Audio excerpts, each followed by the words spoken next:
ये जो पिंकी से मोहब्बत है, ये किसी और से मोहब्बत है। बिस्मिल्लाहिर्रहमानिर्रहीम, बुगाती नज़रात। अस्सलाम वालेकुम। हमारे एक दोस्त हैं, वो बड़े फ़ख्र से बताया करते हैं कि वो कुम्हार हैं।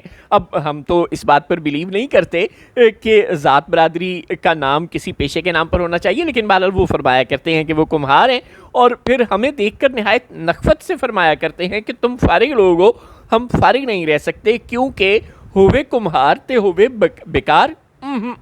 गोया पाकिस्तान में भी ऐसा ही मामला है कि होवे पाकिस्तान ते कंट्रोवर्सी थ्योरी ना होवे।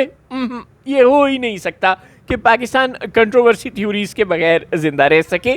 पिंकी केस के वजूद में आते ही सेनेट की कायमा कमेटी बराए दाखिला के इजलास के बाद बड़ी अजीबोगरीब किस्म की कंट्रोवर्सी थ्योरी सामने आई हैं कि जो पिंकी बीबी का मामला है, मौला उनको खुश रखे, वो जिस धड़ल्ले से तमतराक से घूमती फिरती हैं और पुलिस वालों को धमकियां लगाती फिरती हैं, वो खामखा नहीं लगाती फिरती। वो मुबैना तौर पर पुलिस के और डीएमजी ग्रुप के और दीगर आला अफसरान को कोकीन शौकीन फराहम किया करती थी।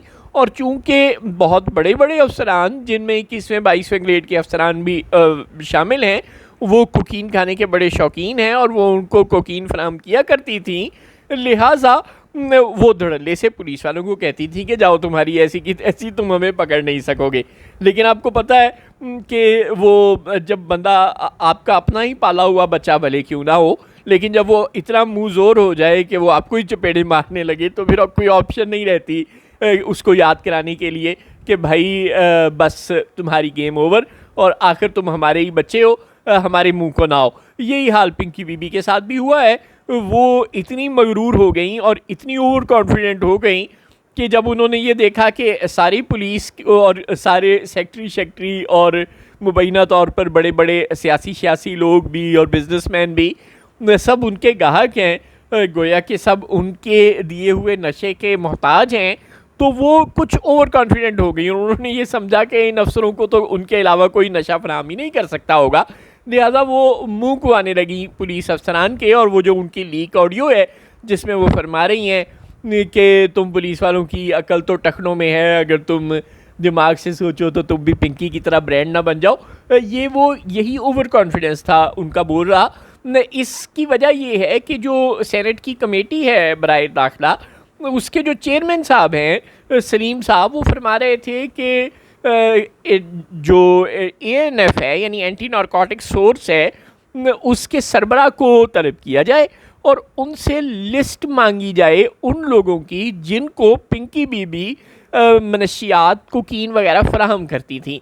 यानी एएनएफ के सरबराह जो कि एक जर्नैल हैं, बुलाया नहीं कमेटी ने, कमेटी की मजाल के वो किसी जर्नैल को तलब करे, क्या सेनेट और क्या पिद्दी और क्या पिद्दी का शोरबा अपने वालों पाकिस्तान का ऐवान बाला उसकी ऐसी की तैसी। खैर, तो सेनेट के ऐवान बाला के चेयरमैन महज ये क्या सराई कर रहे थे, ख्याल कर रहे थे, दुखड़ा रो रहे थे अपने साथियों के साथ कमेटी की मीटिंग में कि यार अगर हमारी इतनी ज़रूरत हो तो हम हिम्मत करके एएनएफ के सरबराह को, जनरल साहब को ना बुला लें और उनसे कहें कि उन अफसरों की लिस्ट दो जिनको पिंकी कोकीन देती थी, और फिर उन सब के सब अफसरों को रिहेबिलिटेशन सेंटर भेज दिया जाए, यानी उस मरकज़ में भेज दिया जाए जहाँ पे नशा के मरीज़ों का इलाज किया जाता है और उनको उस नशे से छुटकारा दिलाया जाता है। ख्याल तो बहुत अच्छा था कमेटी के चेयरमैन का, लेकिन ज़ाहिर है चूँकि एएनएफ के सरबराह, एंटी नारकोटिक सोर्स के सरबराह एक जर्नैल हैं, तो उनकी क्या मजाल।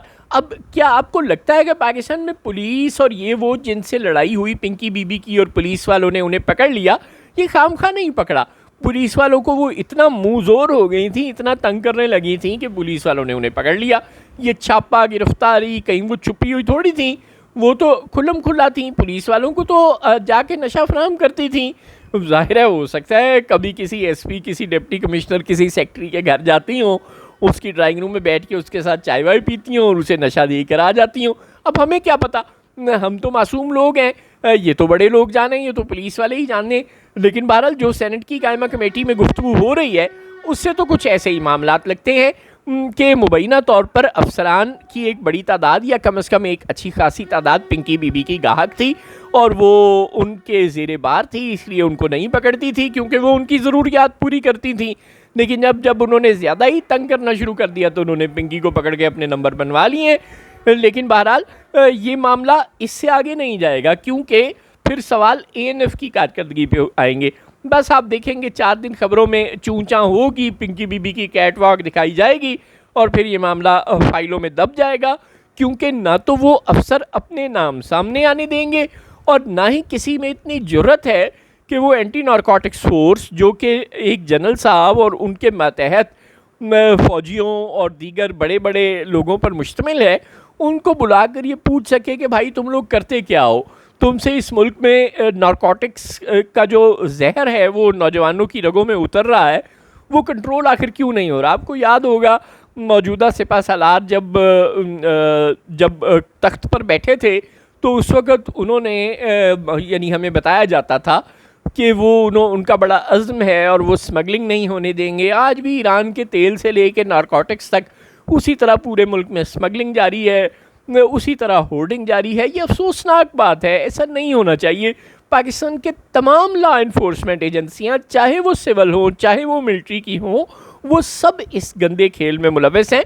अगर वो सब अपना काम ईमानदारी से करें तो किसी पिंकी शिंकी की मजाल नहीं है कि वो इस कौम के नौजवानों की रगों में जहर उंडेले। लेकिन शायद ये अशराफिया को सूट करता है। वो चाहते ही ये हैं कि या तो नौजवान जो ज़हीन लोग हैं वो मुल्क से बाहर चले जाएं, और अगर उन्होंने मुल्क के अंदर रहना है तो वो कोई नशा वशा करना शुरू कर दें, ताकि इन हुक्मरानों की, इस तबका अशराफिया की गलीज़ हरकतों पर और मुल्क और कौम को ग़ुलाम बनाकर रखने की जो कोशिशों में ये सुबह शाम लगे रहते हैं, उन पर कोई हाथ न डाल सके।